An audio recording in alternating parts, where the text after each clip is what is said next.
On the night of May 12, 1945, during World War II, a soldier lay half dead inside a trench in a pool of his own blood. He had lost both his right hand and his right eye, among numerous other injuries. Not to mention, his entire squad around him was also either already dead or dying as well. But as the shouts and footsteps of dozens of enemy soldiers quickly approached the severely wounded man's position, although an overwhelming majority of people in his shoes would have just been completely paralyzed by the pain and given up, this man simply refused to. In his mind, he wasn't just some ordinary soldier, he was a Gurkha, and he was about to show them what exactly a Gurkha could do.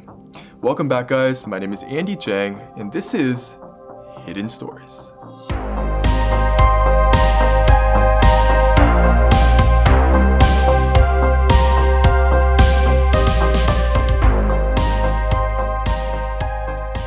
Towards the end of April 1945, a 27-year-old Gurkha rifleman named Lakhiman Gurung set off with his unit, the 8th Gurkha Rifles, to intercept a retreating force of Japanese soldiers in the town of Tongdal, Burma. Now at the time, many parts of Burma were still firmly under Japanese occupation. Since the country as a whole was located in an extremely strategically beneficial area, over the past couple of years, Britain and Japan had been relentlessly and continuously fighting over Burmese territory, with countless casualties on both sides. Despite this horrific bloodshed, however, both armies refused to give up and were desperately trying to hold on to their positioning. In some especially critical regions, every single small inch of territory was viciously fought over. As a result, when that group of Japanese soldiers were finally trying to retreat back to the town of Tongdal, Lakhiman Gurung and the 8th Gurkha Rifles were immediately sent out to eliminate them once and for all before they could reunite with reinforcements. On that fateful night, May 12, 1945, Lakhiman and the 2 other Gurkhas in his unit were tasked with digging and manning a lookout trench at the very front of his platoon.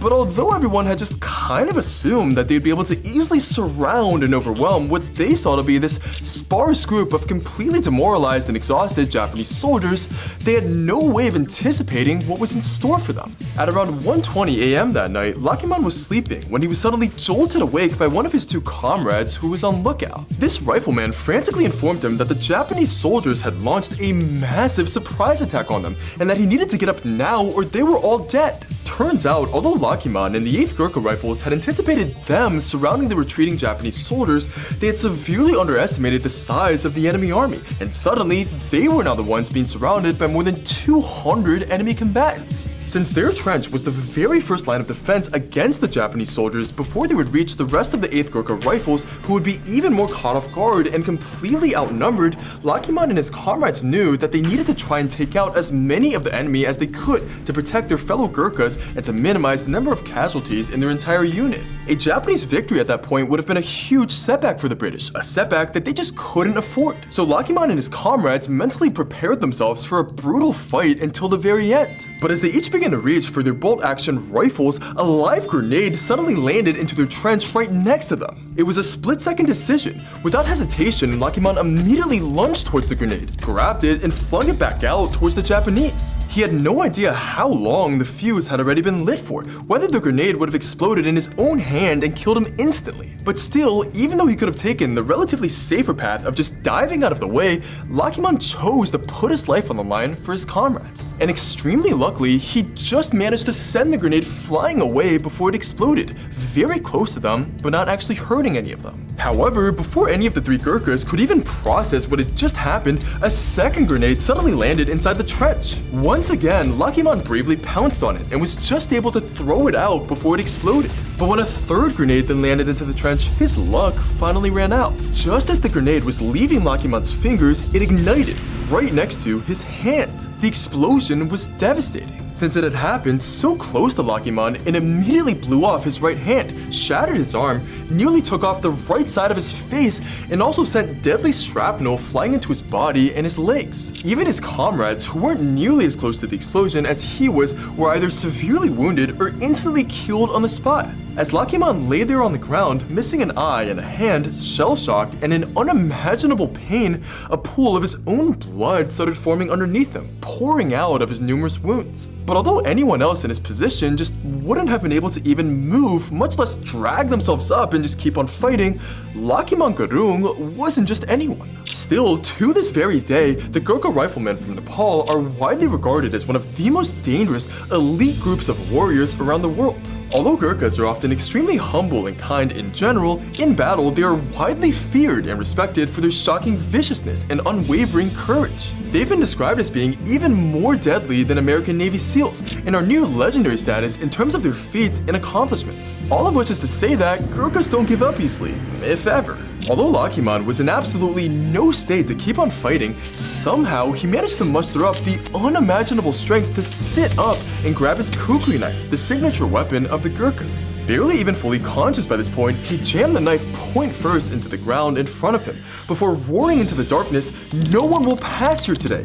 Now come and fight a Gurkha." As Japanese soldier after Japanese soldier approached him, Lakiman methodically and precisely shot each of them, one by one, using his bolt-action rifle, even while only having one hand and one eye. Since he was only 4 feet 11 inches, he cleverly used his size to his advantage, laying down in the trench where no one could see him, and then popping out and quickly gunning down enemies whenever they got too close, before they could even react. With the other 2 Gurkhas in his trench either already dead or dying, Lakiman knew that it was on him to take on the incoming Japanese army and to prevent them from massacring his entire unit. As such, despite experiencing excruciating levels of pain and not even being able to see or just think properly, Lakiman just grit his teeth and forced himself to just keep on fighting for one more minute, and then another, continuing to drop enemy soldier after enemy soldier. For 4 entire hours, Lakiman stayed at his position inside his trench and did this, a one-man army. He would later say, "I had to fight because there was no other way. I felt I was going to die anyways, so I might as well have died standing on my feet. All I knew was that I had to go on and hold them back."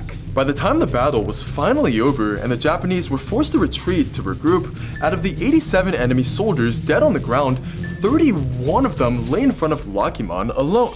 The other riflemen in his unit were so inspired by his spirit and his courage that although they were still completely surrounded and outnumbered by Japanese forces for the next 3 days, they were able to hold off and defeat every single attack that the Japanese tried launching at them. As a result, against all odds, a good number of the 8th Gurkha Rifles were able to make it back to friendly territory with their lives. But had Lakiman not severely weakened the first Japanese surprise attack, it was very likely that the entirety of his unit would have been completely overwhelmed and killed, and their territory would have been lost. Miraculously, despite his horrific wounds, Lakiman Gurung himself actually ended up surviving as well. Despite having lost both an eye and an arm, however, incredibly, he refused to be sent back home and insisted that he be allowed to continue fighting with his unit. As a result, even though World War II officially came to an end in September of that year, Lakiman continued serving with the Gurkhas for 2 more years before finally retiring in 1947. After the war, he was awarded Britain's rarest and most prestigious decoration, the Victoria Cross, for his actions in Tongdong.